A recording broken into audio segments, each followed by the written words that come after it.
tal? Buenas tardes y bienvenidos a un nuevo programa de Hablando en Rojo by Cosner. Al igual que la semana pasada estuvimos hablando de deportes americanos, lo vamos a seguir haciendo hoy, un poco con el béisbol.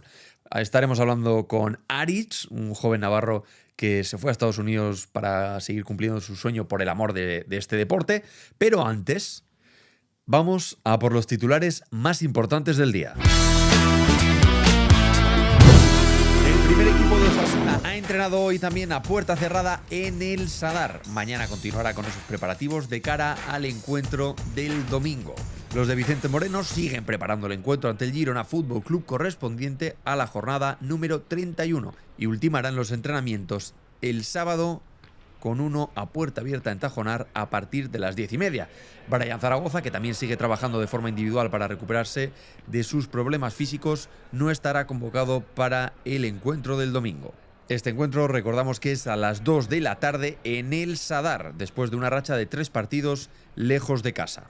Y por seguir un poco con el primer equipo, ya están a la venta también las entradas para el partido ante el Sevilla, que se disputará en el Sadar el jueves 24 de abril a las 7 de la tarde, hasta el domingo 13 de abril a las 23:59. Solo los socios y titulares del carnet Soy Rojillo podrán comprarlas. Y será a partir del lunes 14 de abril cuando se abrirá esa venta al público general. Y el Promesa recibirá este fin de semana al Baracaldo en Tajonar, partido que está fijado para mañana sábado. Se jugará a las 8 de la noche y Guillermo Ferro y servidor estaremos retransmitiendo ese partido desde 5 minutos antes de que comience. Corresponde a la jornada número 32 de la Primera Federación versus e-Learning y está todo preparado ya para que se dé ese encuentro. Quiere seguir el Promesas con la ruta hacia las victorias e intentar desengancharse de esa zona de descenso. Y por su parte, Osasuna femenino, que no disputó jornada la semana anterior, sí que lo va a hacer este domingo, pero fuera de casa. Lo hará el domingo 13 de abril contra el Alhama El Pozo, equipo que está peleando ahora mismo contra el Deportivo Alavés para intentar conseguir el ascenso de forma directa en esta competición. Las de Josu Domínguez intentarán ganar y conseguir otros 3 puntos fuera de casa para engancharse a puestos del playoff. Estas son las noticias más importantes del día. Nos vamos ahora con Aritz. Vamos a estar hablando sobre béisbol, que tenemos muchas ganas y tiene muchas cosas que contarnos. Vamos a por ello.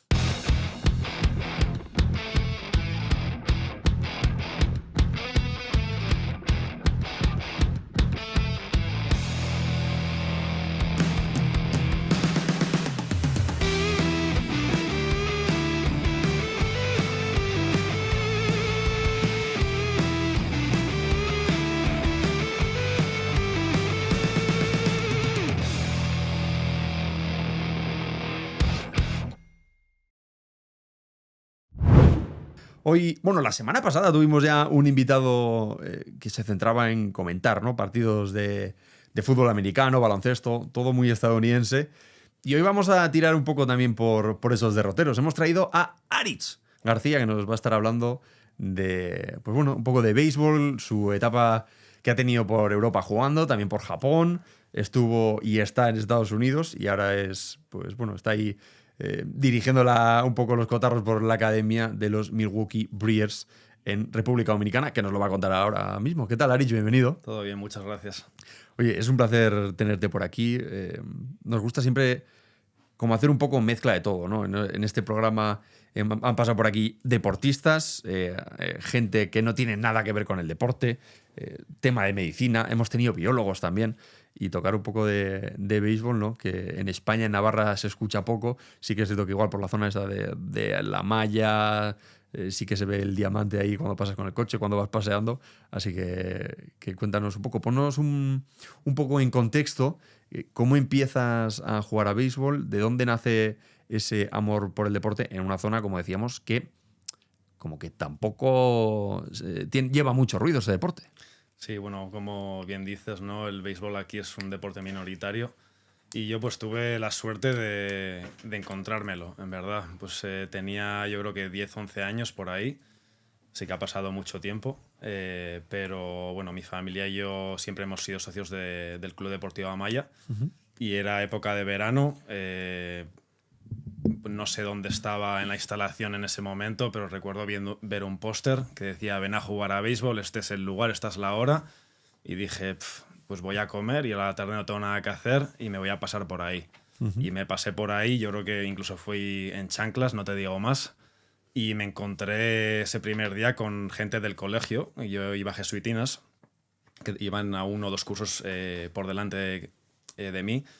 Y dije, oye, pues ya, o sea, el primer día no sabes a qué te vas a enfrentar ahí, pero te encuentras a gente conocida y un deporte nuevo que desde el primer día la verdad que me intrigó mucho, me gustó mucho y bueno, pues después de un año de jugar a béisbol ya me decidí por eso. En ese momento jugaba a baloncesto, a tenis un poquito también y me centré en el béisbol y de ahí nunca paré. ¿Cómo funcionan los entrenamientos de béisbol? Porque alguna persona que pues que haga deporte, ¿no? Baloncesto, fútbol, balonmano, atletismo, se puede imaginar cómo son esos entrenamientos a nivel deportivo. ¿Cómo son los del béisbol? Bueno, pues al final yo creo que como en todo deporte depende mucho, digamos, del momento en el que estés en la temporada, ¿no? Ya sea pretemporada, durante temporada. Igual durante temporada es un poco más mantenimiento, un poco más corto, temporada más largo, te enfocas más en los fundamentos del béisbol.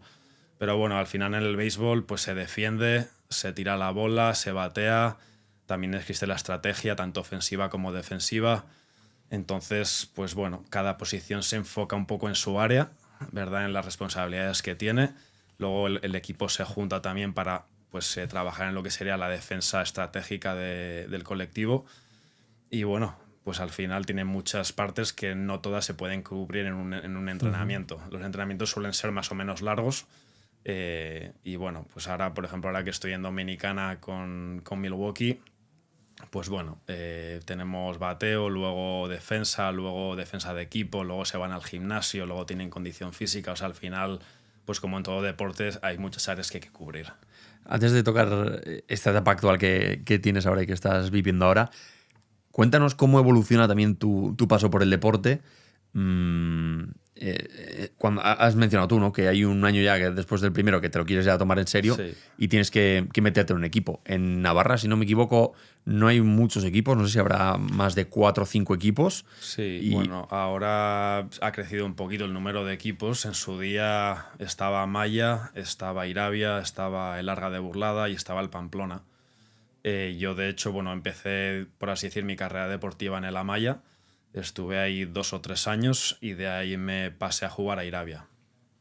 Y bueno, pues de ahí, a los 16, tuve la suerte de debutar en Liga Nacional y como bien dices, pues llegó un momento que pues a través de la Major League, que es digamos la organización no más importante en Estados Unidos, empezaron a hacer actividades aquí en Europa y bueno, pues me invitaron a unas pruebas y en esas pruebas yo creo que fueron en Francia, en Toulouse, creo recordar. Y bueno, pues un entrenador me vio, oye, mira, conozco a tal en esta universidad, ¿te interesa? Y yo, claro que me interesa, y pues de ahí surgió la oportunidad de ir a la universidad en Estados Unidos y empezar un poquito ya pues a tener la oportunidad de tomarme el deporte pues más en serio y bueno, también obviamente de sacarme una carrera que también era importante en ese momento. Las pasa un poco por encima lo de esas pruebas en Francia, en Toulouse. Creo que se selecciona a 50 mejores talentos o que mayor proyección puedan tener dentro de Europa, ¿no? Sí, en esos tiempos y ahora se hace algo similar también, pero pues, te hablo, claro, del 2006-2007. Uh-huh.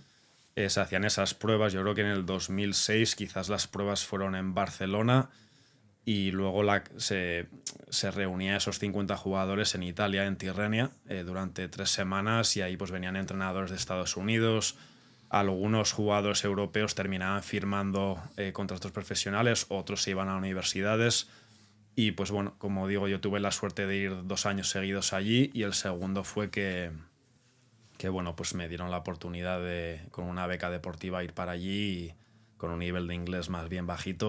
Me costó lo suyo adaptarme, pero bueno, así empezó un poquito todo. Entiendo que las becas a nivel deportivo vas allá, te cubrimos los estudios.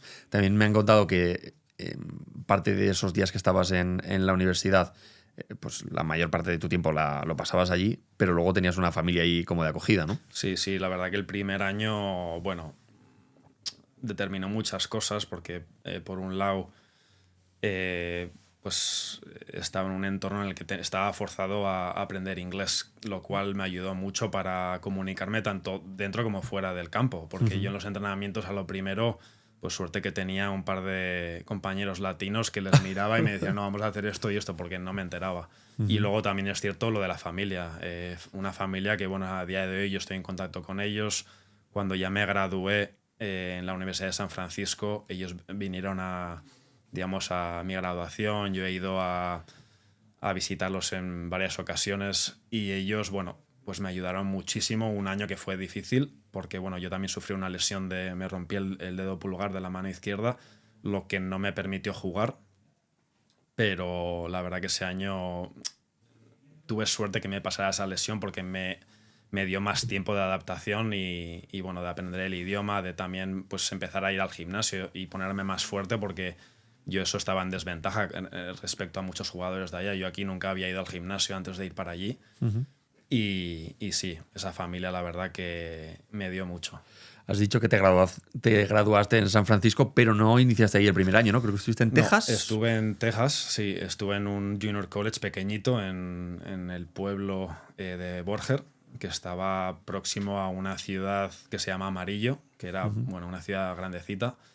Y luego, después de ese primer año, me fui a un junior college en Kansas, Colby Community College, que ahí ya, bueno, la verdad que me adapté muy bien, jugué muy bien.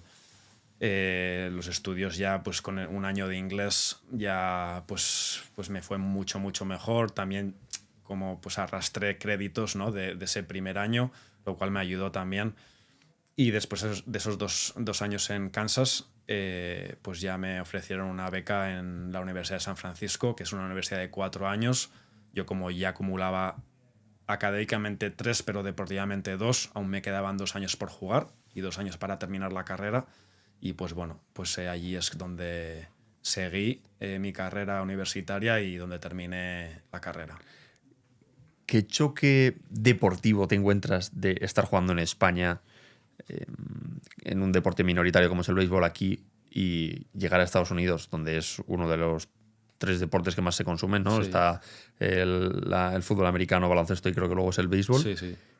¿Cuál es el choque que te encuentras? Porque el nivel a priori puede parecer distinto, ¿no? Sí, pues sobre todo que había mucha más competencia. O sea, eso fue lo primero que yo me encontré en los 3 sitios, ¿no? Donde yo fui a diferentes universidades, pero el primer choque era ese. Aquí todo el mundo es bueno, todo el mundo sabe jugar, cualquiera puede estar en la alineación inicial, es cuestión de quién se lo gana. Y luego también pues la exigencia, ¿no? De los entrenamientos.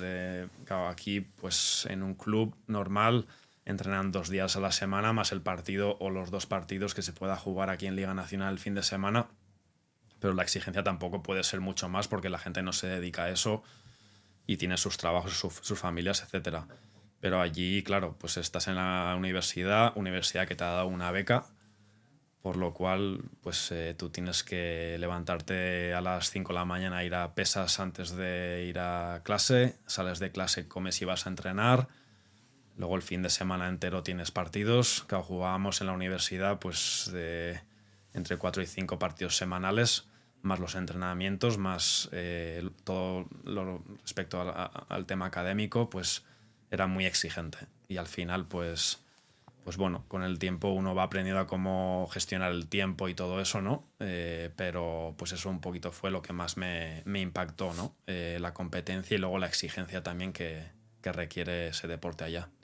Me ha hecho gracia las frases, las palabras, gestión del tiempo. O sea, me refiero.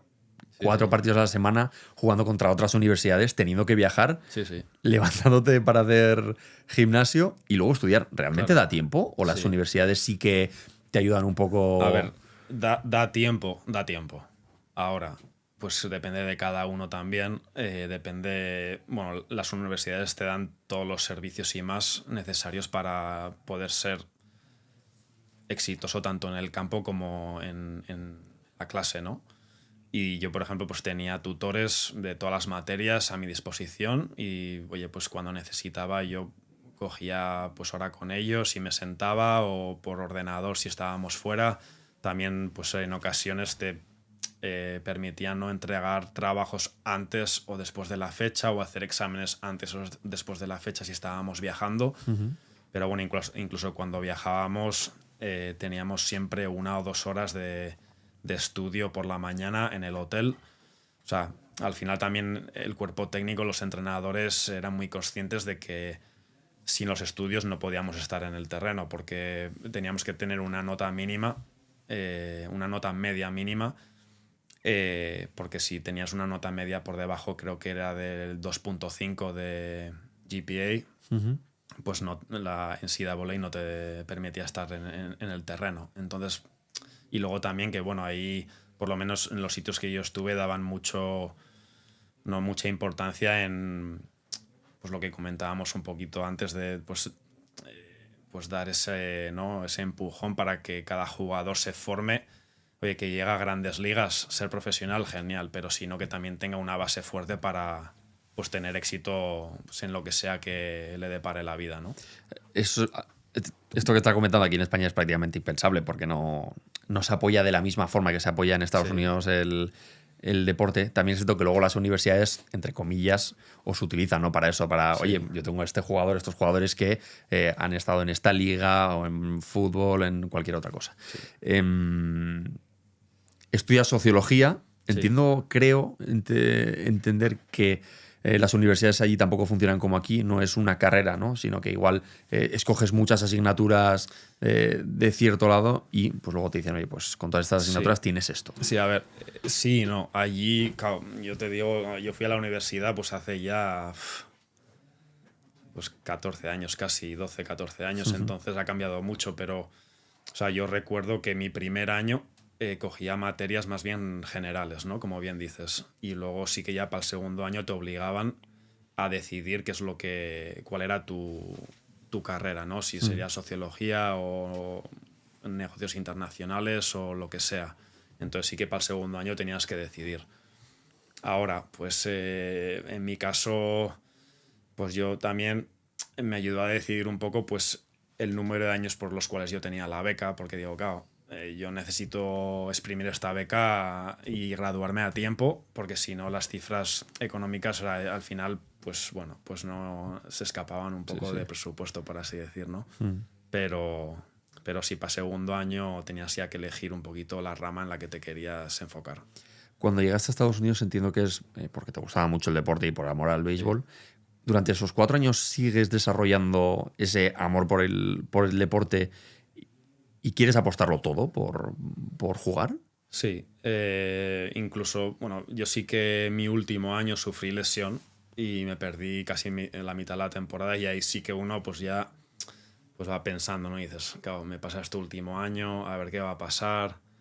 Entonces, bueno, pues te planteas otras cosas, pero al mismo tiempo yo siempre, bueno, pues sabía que quería intentar llegar a ser profesional, y pues eso nunca dejé de pensarlo, en verdad. Sí que pues obviamente en el deporte tienes éxito, fracasas más que nada, y pues uno pues tiene que seguir para adelante y como bien dices, pues saber lo que quieres e intentar perseguirlo, aunque pues no siempre sea fácil. Pero en mi caso pues intenté seguir enfocado en lo que quería, y después de graduarme pues tuve la suerte que pude jugar ligas independientes en Estados Unidos y en Japón.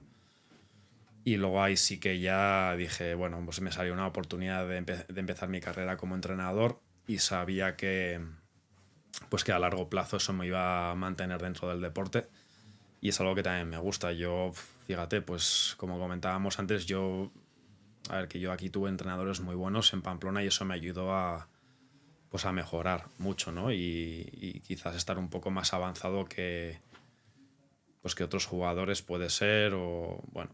Pero, claro, al final yo allí llegué como, imagínate, español, un deporte minoritario en España. O sea, yo aprendí mucho a base de realmente no saber. O sea, yo no sabía cuando llegué. Entonces, pues a base de fallar mucho, de de también tener buenos entrenadores allá que tenían paciencia conmigo y me explicaban todo. Yo aprendí mucho y pues a mí ahora la verdad que me siento afortunado de poder pues transmitir esos conocimientos y experiencias a jugadores, ¿no? Que están persiguiendo pues ahora sus sueños.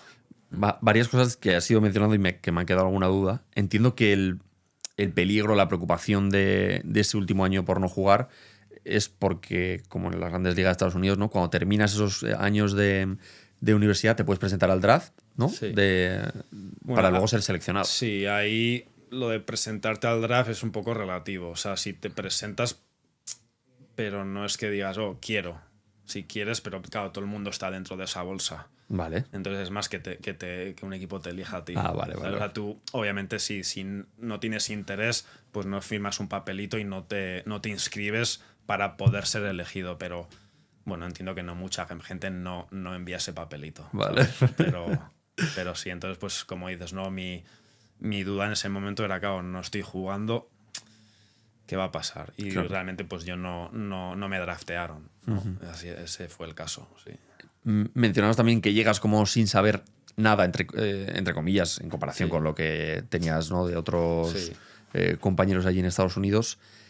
Pero por otro lado también dicen que el béisbol, ¿no? Es uno de los deportes más difíciles del mundo, ¿no? Porque hay tantas variables, la velocidad de la pelota, la forma en la que la lanzas, el viento.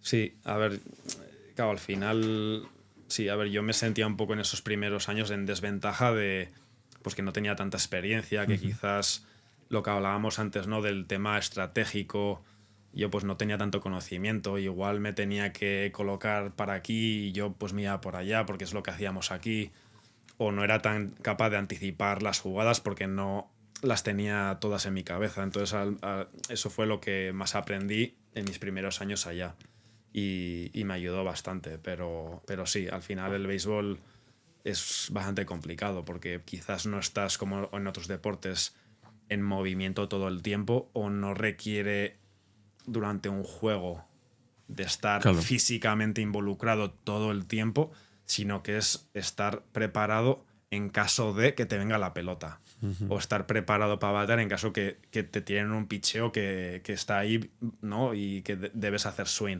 O sea, es como más, por eso decía la palabra anticipación, ¿no? Estás como preparándote para en caso de anticiparte y hacer tu trabajo lo mejor posible. Pero la realidad es que igual estás un partido que duran lo suyo, o sea, estás igual ahí 3 horas fácil, igual estás ahí con el guante cuando te toca estar en la defensa y pues estás ahí y no te viene una pelota hasta el final del partido, igual esa jugada decide el juego, ¿sabes? No sabes, entonces pues esa es la batalla mental y el compromiso y la preparación, ¿no? De cada uno, de pues que separa realmente a dos jugadores físicamente similares o uno que mentalmente es pues capaz de anticipar, de prepararse, de ser constante, ¿no? En todo lo que hace y cómo piensa, etcétera. O sea, hay muchas cosas ahí que... Has mencionado, te gradúas y empiezas a jugar, ¿no? En ligas independientes de Estados Unidos y de Japón, ¿has dicho? De Japón, estuve un año allí, sí. ¿Cómo son esas ligas? ¿A qué lo podemos comparar aquí en España para que la gente nos entienda? A ver, realmente, pues yo diría que esas ligas pueden compararse pues a un nivel pues profesional, pero a ver, en liga profesional, digamos, asociado con la Major League Baseball, está pues, la Liga Dominicana, luego la Liga de Complejos, que unos equipos están en Florida y otros equipos están en Arizona, y ahora está clase A fuerte, AA, AAA y Grandes Ligas. O sea, estamos hablando de 1, 2, 3, 4, 5, 7 niveles. Vale. Yo diría que esas independientes al final son gente como más veterana que quizás ha estado, digamos, en la bolsa de ligas menores y ya les han dado release o pues igual no han drafteado porque al final hay un número limitado de gente que puede draftear. Yo diría que esas ligas pues serían similares igual a los 2 primeros niveles de profesional, algo así. Vale. Pero sin pertenecer a un equipo de Major League Baseball. Vale. Llegas a Japón, que también es otra de los países que mejor se les da jugar a béisbol. Sí. ¿Cómo es esa llegada a Asia? Muy buena, una de mis mejores experiencias. Y de hecho he tenido la suerte de volver allí como entrenador el año pasado, con el equipo de Europa, que nos invitaron a jugar un par de partidos contra el equipo nacional de Japón. Pero en ese momento fui en el 2015 y bueno, pues la primera impresión muy buena, pero sí que también, no mala, pero dura en el sentido de que pues yo como ya mi cabeza digo, wow. O sea, ya me dieron como recuerdos del 2007 cuando llegué a Estados Unidos y no entendía nada y básicamente me pasó eso otra vez. O sea, no, tú allá no, o sea, es imposible. Aprendes alguna palabra, pero es imposible. Vas al supermercado y esas letras no las puedes descifrar. O sea, no puedes leer nada. Y teníamos un traductor que más bien era, pues, tenía sus limitaciones. Y bueno, pero la verdad que buena experiencia. Sí que el béisbol como tal me pareció de un muy buen nivel, pero muy duro. O sea, entrenábamos demasiado. La cultura de allá es mucha disciplina, mucho trabajo. Y si pues, ponemos en comparación, en Estados Unidos quizás se entrena en el terreno 3 horas, que ya es un entrenamiento pues completo, largo, pues de esas 3 horas entre defensa, bateo, lo que sea. Pues allá realmente en pretemporada estábamos 8 horas en el terreno. Hacías tu gimnasio, tal cual, luego igual pues después de entrenar hacías un mini partido, pero mucha condición física, buena experiencia, pero físicamente bastante exigente, mucho más exigente de lo que había experimentado hasta entonces. ¿Fue más enriquecedor para ti esa estancia en Japón o la de Estados Unidos? A ver, la de Estados Unidos fue mucho más larga. Entonces diría que la de Estados Unidos más enriquecedora, pues porque me enseñó muchas más cosas, ¿no? Ahí crecí mucho más. Ahora, en Japón me abrió los ojos a pues, la cultura asiática, ¿no? Recuerdo pues coger una bici que me dejaron y me iba a visitar un templo, luego otro y pues desde entonces siempre que pues voy a países asiáticos, ya sea Japón o ahora estuve con la selección en Taiwán, pues siempre me intriga mucho el ir a algún templo, pues comprar de estos saquitos, ¿no? Que te dan buena suerte, tal, y traer regalos a la familia y a los amigos. Y bueno, pues sí que hasta entonces al final yo no conocía nada de la cultura asiática y es verdad que el béisbol también es un poquito diferente, ¿no? Ya que lo has mencionado varias veces, vamos a por ello, esa estancia con la selección. ¿Cómo surge esa oportunidad de estar con la selección y cómo vais ahí hasta Asia? Pues bueno, yo cuando regresé a Pamplona, pues fue el año antes del COVID, o sea, 2019. Yo ahí entré en el equipo nacional, aunque entré como preparador físico. Y luego, pues a medida de los años ya pues he ido llegando un poco a tener responsabilidad más de lo como entrenador, ¿no? Uh-huh. Entonces, bueno, pues este año teníamos el compromiso del clasificatorio para el Clásico Mundial y pues nada, fuimos para allí, tremendísima experiencia, no se logró el objetivo por poquito, pero bueno, esperemos que la próxima nos podamos preparar igual o mejor y conseguir el ir al Clásico, que es ahora mismo, pues junto con las Olimpiadas, ¿no? Digamos los 2 eventos más importantes que hay en el béisbol a nivel internacional. ¿De qué fecha estamos hablando de esta? Esto fue pues en febrero. En febrero. Es que se me ha olvidado mirarlo. Quería mirar porque sí que es cierto que hace unas semanas salieron noticia como que España iba a ser representada por X jugadores y la mayoría eran ¿no? de dominicanos, sí, venezolanos, y creo que había solo uno con orígenes españoles. Sí, yo creo que en el roster en ese evento había un jugador, Jorge Balboa, sí, que él ha nacido aquí en España. Es cierto que, aunque no se dice y la gente obviamente en redes o medios tal no sabe, pero es cierto que este año una gran cantidad de jugadores que estaban en el roster, incluso en la alineación inicial, ¿sí? Eran jugadores que, vale, no han nacido aquí, pero pues tienen raíces familiares y también han estado aquí en España desde niños. O sea, muchos de ellos pues se han desarrollado como quien dice aquí. Uh-huh. Aunque ahora algunos están jugando en Estados Unidos o en otras ligas, pero bueno, al final sí, es cierto que bueno, pues el equipo nacional se refuerza bastante de jugadores con más experiencia, ya que bueno, pues aquí también pues bueno, pues hace falta trabajar para desarrollar y que la liga crezca, que se ponga más competitiva, ¿no? Para que podamos mantener el nivel que tenemos ahora. ¿Cómo se hace ese trabajo? Hay muchas veces que, pues, bueno, que viene gente pues, como tú de deportes que igual no están en primera línea. Sí. ¿Cómo se hace ese trabajo? Porque es que tiene que ser muy difícil, por Sí. ejemplo, para un deporte que los partidos son 3 horas de media. Sí, a ver, pues hablas un poco en cuanto al desarrollo, ¿no? Sí. Sí. Es complicado, ¿no? Y sobre todo en un país como el nuestro que, pues como dices, es un deporte minoritario y ahí pues lo económico es lo que te da la oportunidad o te priva oportunidad de avanzar y hacer más cosas. Para mí un poco es eso, ¿no? Y ahora, bueno, ahora en la Federación Española hay un presidente nuevo que es Pablo Carpio, que es navarro. Era el antiguo presidente de la Federación Navarra y él y su grupo, bueno, pues sí que apuestan, ¿no?, por ese desarrollo y bueno, acaban de empezar, entonces veremos un poco a ver qué proponen, qué pueden hacer, pero yo la verdad que mi ilusión es un poco esa, ¿no? Que ¿cómo se hace? Pues yo te podría decir cómo se hace o cómo se puede hacer dentro del terreno. Fuera del terreno ya es otra cosa, ¿no? El buscar sponsors, buscar gente que económicamente te ayude a crecer y hacer más actividades de mayor calidad, con entrenadores que, quién sabe, igual hasta a nivel nacional se puedan dedicar a trabajar en ese desarrollo, ¿no? Realmente. Porque, bueno, si miramos a Europa, en países que pues tampoco tienen, ¿no?,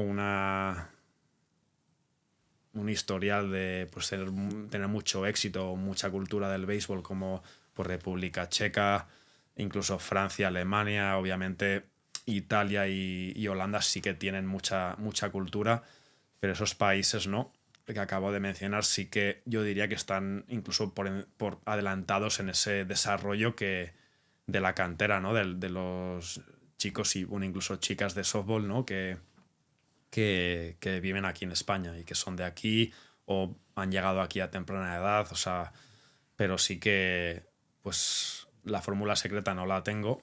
Yo pues una idea podría tener de cómo desarrollar a esos jugadores dentro del campo, pero pues hace falta el ver la manera de cómo equipar, ¿no?, a esa iniciativa económicamente para pues que pueda ser sostenible y pueda echarse a andar, como quien dice. Entiendo que termina ya tu etapa en Japón, decides ponerle fin. ¿Cómo llegas a Milwaukee? ¿O hay algo entre medias para poder llegar hasta allá? No, pues bueno, después de Japón yo empecé, digamos, a mi carrera como entrenador en la Universidad de San Francisco, donde yo jugué. Estuve ahí 4 años, en los que bueno, estuve en 2 puestos diferentes. A lo primero pues era entrenador asistente, luego ya entrenador con más responsabilidad. Pero de ahí pues hice un máster durante 2 de esos años en gerencia deportiva, también en la Universidad de San Francisco. Y de ahí pues me gradué. En realidad con el tema de los visados estaba un poco complicada la cosa y pues se me retrasó recibir un visado y vine de vacaciones aquí y dije, no sé qué voy a hacer, pero bueno, pues voy a Pamplona, que en realidad a mí me apetecía pues estar aquí. Ojalá podría estar aquí, en verdad, pero bueno, pues el béisbol aquí ahora mismo no está avanzado para yo poder estar aquí haciendo lo que me gusta. También podría estar haciendo otras cosas, pero bueno, al final uno persigue un poco lo que le gusta hacer, ¿no? Pero bueno, entonces decidí volver y estuve aquí, pues yo diría que casi 4 años, en los que desde que yo llegué, pues un contacto me dio un contacto de Milwaukee, que era el asistente al gerente general, y pues yo, pues bueno, pues le mandé un email y yo simplemente en realidad estaba buscando un poco pues que me dieran luz verde para poder ir ya sea a Arizona o a Dominicana, pasar unos días y seguir aprendiendo, traer aquí ideas, formarme un poquito más, ¿no? En realidad. Y bueno, pues después de 4 años, al final ellos construyeron un complejo nuevo en Dominicana, y ya me dijeron, oye, ya cuando quieras, pues vente y aquí te puedes alojar aquí en la academia. Y pues pues ya está, ¿no? Entonces, pues compré mi vuelo y dije, venga, vamos para allá y pues todo ilusionado. La verdad que aprendí muy bien, me acogieron muy bien. No hice gran cosa más que pues ayudar un poquito, escuchar, aprender, pues coger un montón de notas y apuntes, ¿no? Para, pues de cosas nuevas que estaba viendo. Y pues en ese viaje coincidió que estaba un coordinador de Estados Unidos y pues hablé un poquito con él, me preguntó pues sobre mi experiencia, mi trayectoria tal y cual y bueno, en definitiva pues le gustó mi perfil y me dijo, oye, vamos a tener vacantes de trabajo, yo te envío pues el enlace para la aplicación en caso de que te interese y claro, pues dije, ¿cómo no voy a echar, ¿no? A ver qué pasa. Y bueno, pues al final todo salió bien y me dieron oportunidad y muy contento. O sea, para mí, pues bueno, pues ponerme el uniforme de los Brewers todas las mañanas es un lujo, una oportunidad increíble y algo que, pues imagínate, de un niño que hablábamos, ¿no? De cuando era niño de Pamplona aquí, de un deporte minoritario, pues bueno, pues me llena de orgullo y bueno, y también de agradecimiento, ¿no? Pues para mi familia,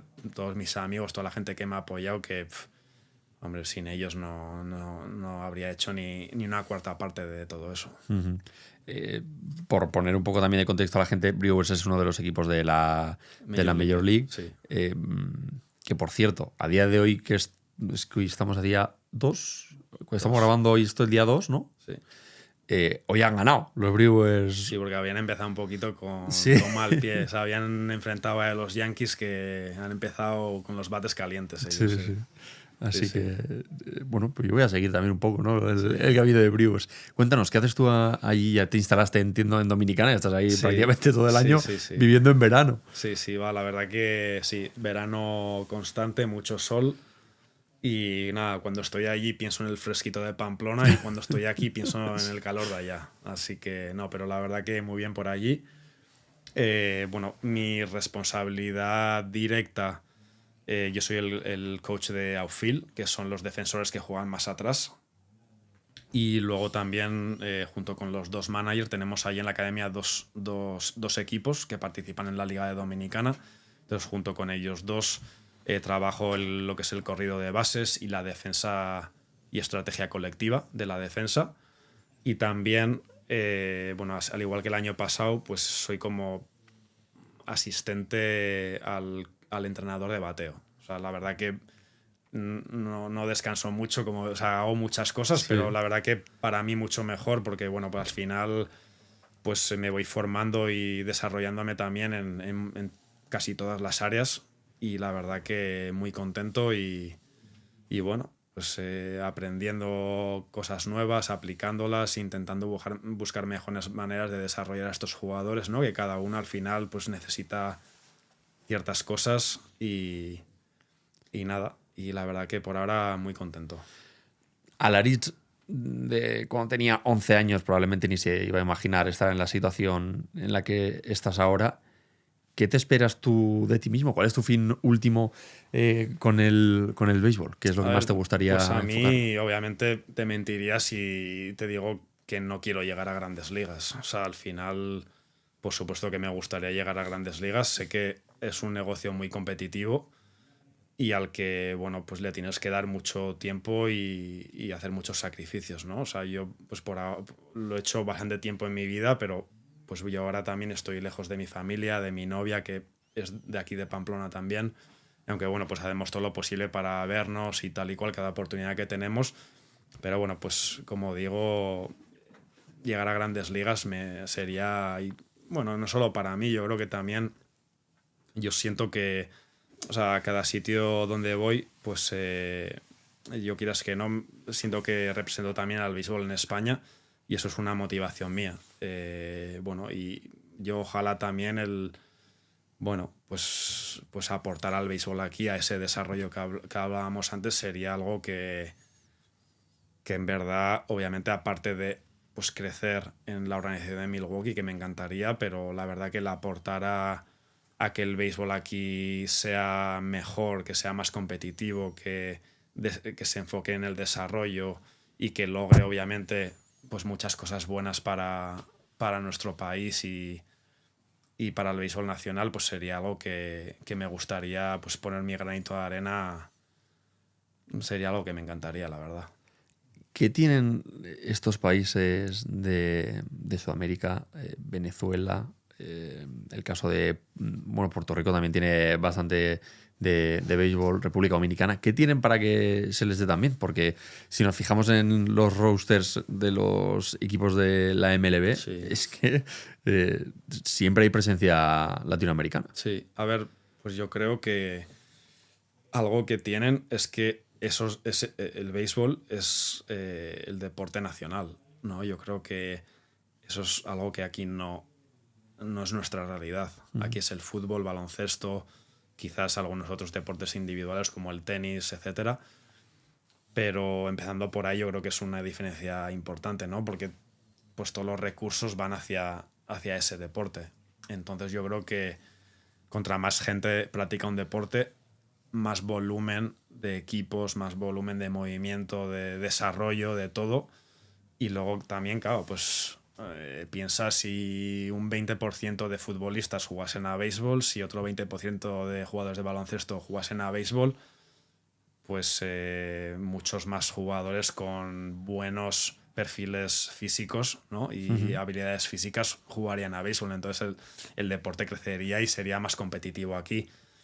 Pero pues yo creo que esa es realmente la diferencia más radical, ¿no? Más importante.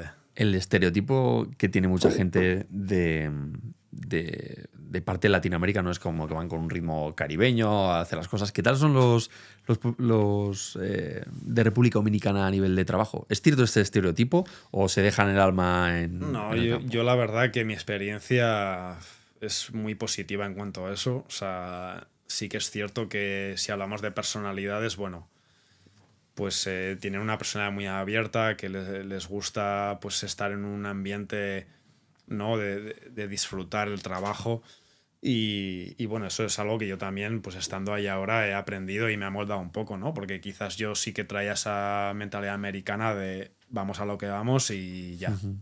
Pero bueno, al final te adaptas y buscas maneras en las que, pues ellos, que estamos hablando de realmente niños de 16, 17 años, o sea, ¿me entiendes? Entonces, pues ellos están jugando a béisbol, pero es su trabajo, día sí, día también. Entonces hay que hacer el trabajo ameno y bueno, que se diviertan y lo disfruten para que pues esa motivación vaya, nosotros los entrenadores podamos aportar un poquito a ese desarrollo y que pues se lo pasen bien. Vamos a hablar un poco ahora de la MLB, la liga principal de Estados Unidos. ¿Qué nos puedes comentar de esta liga? ¿Cómo funciona para la gente que no la conozca? Porque he estado echando un ojo y tiene como muchos grupos o varias secciones. Sí, bueno, al final hay pues diferentes como secciones o conferencias y al final, como hablábamos, pues la temporada acaba de empezar, va más o menos hasta septiembre.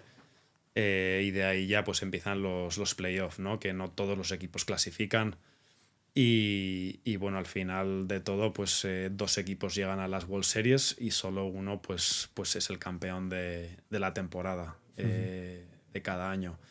Y bueno, al final, fíjate, pues juegan 162 partidos, o sea, es una liga de muchos partidos y eso es otra comparación a otros deportes, ¿no? O sea, si comparamos béisbol con fútbol, o sea, yo no sé realmente en el fútbol cuántos partidos jugarán, pero te aseguro que no son 165 o 62, perdón. En fútbol americano 100% que no. No, en fútbol americano no. Son 17. Sí.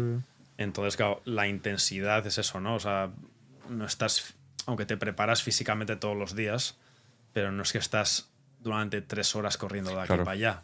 Entonces ahí luego también, pues el roster, pues cada equipo tiene un roster en grandes ligas de 40, aunque no los 40 están en el equipo de arriba, pero pues van algunos subiendo y bajando. Al final eso también va cambiando a medida que pues hay lesiones o unos no juegan bien o tienen malas rachas. Eso al final pues y bueno, pues no termina de ser un negocio como cualquier otro deporte. Eso es así también.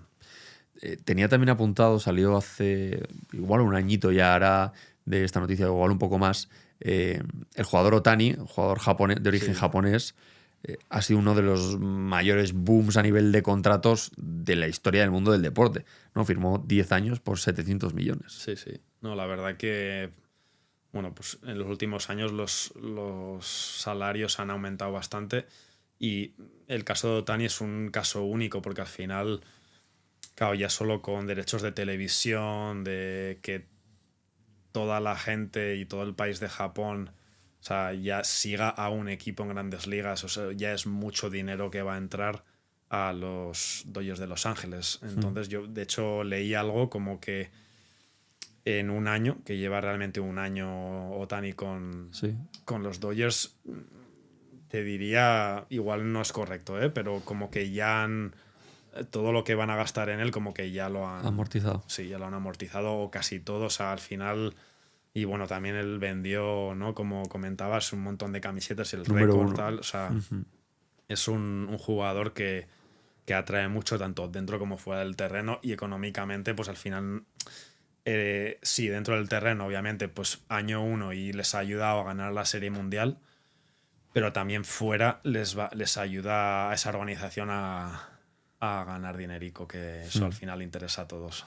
Por hacer una comparación, siempre se suele hacer, ¿no? La ciudad de Los Ángeles con un poco Madrid, Los Ángeles Lakers, el Real Madrid, los Dodgers también estarían por ahí, ¿no? Un poco a golpe de talonario. Sí, igual. Sí.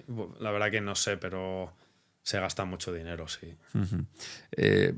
Por curiosidad, ya por comentarlo para la gente que nos esté viendo, depende de los estados. Hay un tipo de impuesto u otro, ¿no? Los Ángeles siempre se quejan de que es uno de los más altos para los deportistas y he estado chequeando este dato. Digo, oye, si va a cobrar 700 millones, ¿cuánto se va a llevar a su bolsillo Ohtani? Y pues va a perder 300 millones por el camino solo de impuestos. Sí. Sí, yo viví y trabajé en California y yo creo que pues, me quitaban, no sé si un 25% o algo así. O sea, y más, bueno, cantidades así tan grandes, pues sí, la verdad que... Pero bueno, luego también piensa que esos 700 millones por un lado, pero luego todo lo que se lleva en marcas deportivas que le patrocinan. Redes, que seguro que redes, también. en derechos de televisión, todo eso al final. Y luego también, claro, un equipo que realmente cada año va a estar en la postemporada por cada juego que se juega en la postemporada, cada jugador recibe dinero también. Porque al final todo se reparte ahí. Sí. Vamos a sacar también un tema de actualidad. La semana pasada acogió España la noticia, no sé si estás al tanto, de un equipo venezolano, Team Guevara, no sé si te has enterado, que estaba haciendo una ruta por Europa y se ha tenido o ha pedido quedarse en España por asilo político en Venezuela. ¿Llegan temas políticos en Dominicana también? ¿Os llegan este tipo de noticias? Sí, de hecho, bueno, con los venezolanos tenemos una gran cantidad de jugadores venezolanos y sí que por ahí de época de liga instruccional, que es en otoño, recuerdo estar yo allí, que estuve el mes de noviembre, y se estaba hablando ya de cara a este próximo año, a enero, a ver cómo iban a hacer con ellos, sobre todo en esa primera semana del año, a ver si iban a viajar antes o cómo hacer, porque seguramente iban a cerrar los aeropuertos y así pasó. Y de hecho, bueno, yo llegué a Dominicana, creo que fue el 13 de enero, es cuando empezamos a entrenar y así, y el grupo de venezolanos no llegó hasta, te diría que por lo menos 2 semanas después, porque pues no tenían posibilidad de viajar. Así que en cierto modo sí que afecta. Claro. Sí. Me gustaría tocar también ¿cuál es la posibilidad, por ejemplo, en vuestro caso, en la academia que tenéis en Dominicana, de que esos jugadores de 15, 16, 17 años puedan acabar en un equipo de la Major League? Pues los porcentajes no deberán ser muy grandes, pero sí que la posibilidad es real. De hecho, el año pasado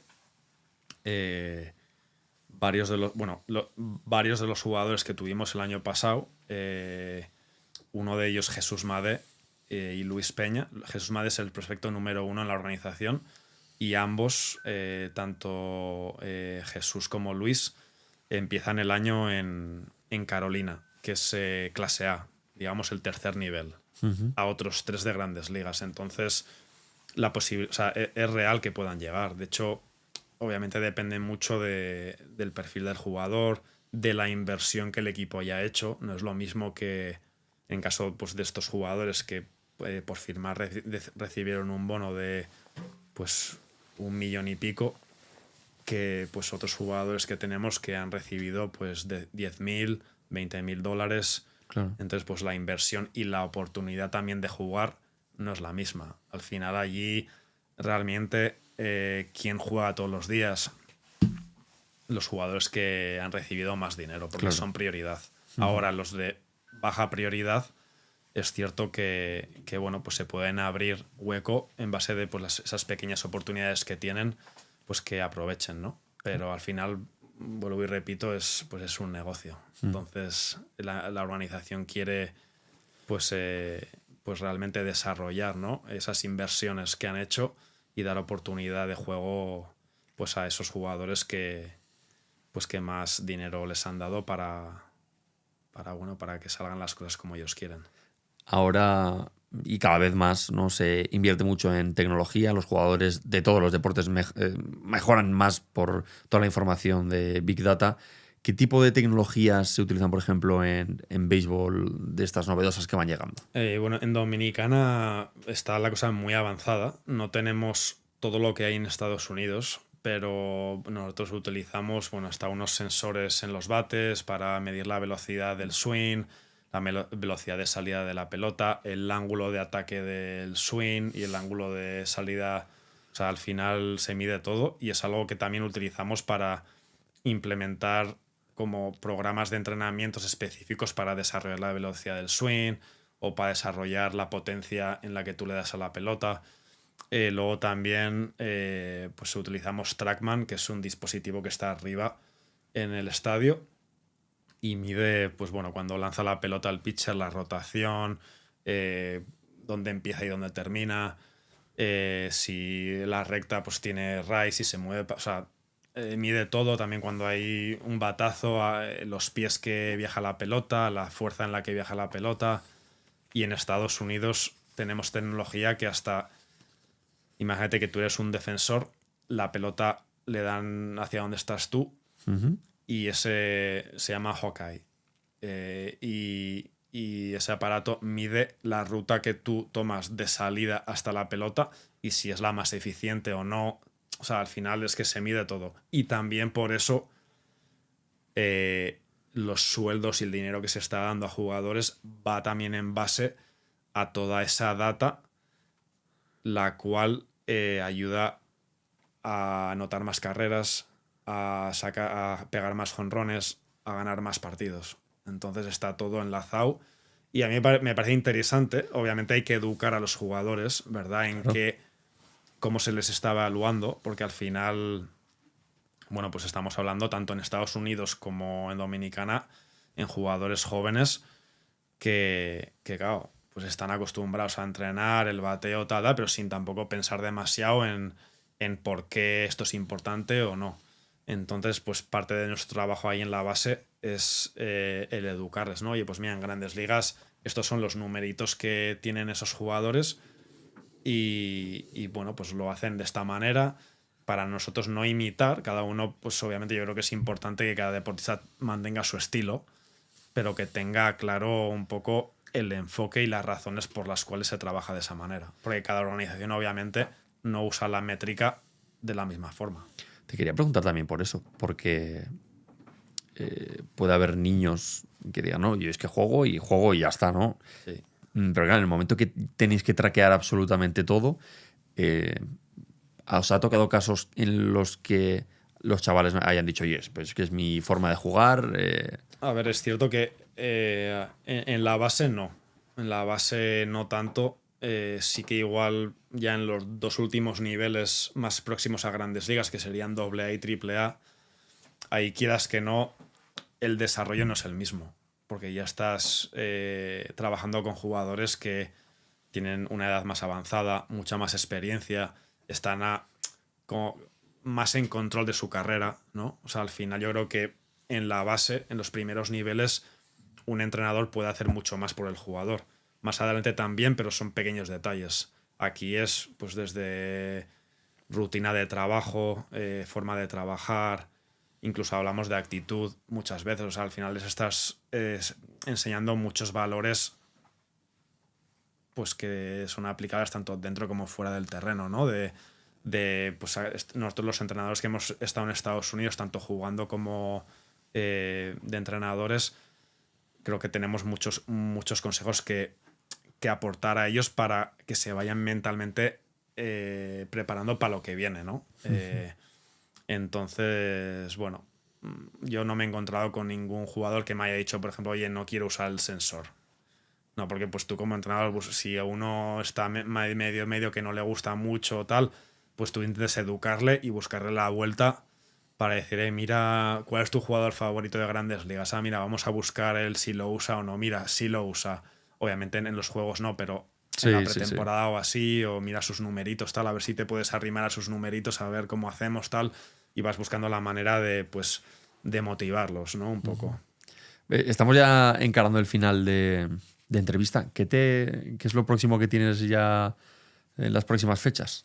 Pues nada, yo pues estoy aquí en Pamplona hasta el viernes y ya pues el viernes me he volado a Dominicana y ya cuando es el lunes que viene empezamos, digamos, la segunda fase de la pretemporada, que es más ya pues competencia, empezar a jugar partidos primero entre los dos equipos nuestros y ya la segunda quincena de abril ya empezamos contra otros equipos. Y a principios de junio empezamos la liga, que va de junio a julio y termina a finales de agosto. Así que pues ahora un poco pues la recta ¿no? más larga, pero también la que más nos gusta a todos, que es pues la liga, jugar partidos y bueno, ahora pues el estilo de enseñar como entrenador cambia un poco, porque ya vas ¿no? Pues haciendo ajustes con los jugadores o teniendo conversaciones en base a lo que vemos en los partidos, ¿no? Que hasta ahora, pues desde enero no hemos tenido esa oportunidad. ¿No te da de vez en cuando el gusanillo de querer jugar otra vez o de ponerte ahí a...? No, la verdad que no. No, porque requiere mucho para jugar a béisbol a alto nivel. Físicamente tienes que estar muy fuerte y esa parte yo ya no la tengo, no. Muy bien. Oye, Aritz, pues lo vamos a despedir aquí. Ha sido un placer tenerte. Igualmente, muchas gracias. Te pediremos que nos vaya mandando contenido, ¿no? Para ir echando un ojo a ver cómo van tus avances también por ahí, por Dominicana. Pues muy bien, sin problema. Lo que necesitéis, ya sabes. Muy bien. Pues nada, vamos a despedirlo aquí. Y viene ya Rubén Díez a preparar esa próxima jornada de fútbol con las 5 claves. Nos hemos cambiado de sitio para estar ya con las 5 claves de este partido contra el Girona. Jugamos el domingo a las 2 del mediodía y hemos traído a Rubén para que nos dé esas 5 claves del partidazo del domingo. ¿Qué tal estamos, Ángel? Volvemos a casa, que teníamos ganas. Después de 3 partidos fuera de casa, yo creo que el rojillo necesitaba ya volver a tener la sensación de que el equipo venga al Sadar a arroparlos y a conseguir la primera victoria en tanto tiempo. Sí, hace tiempo también que no encontramos la victoria en casa, una de estas de que nos quedemos tranquilos.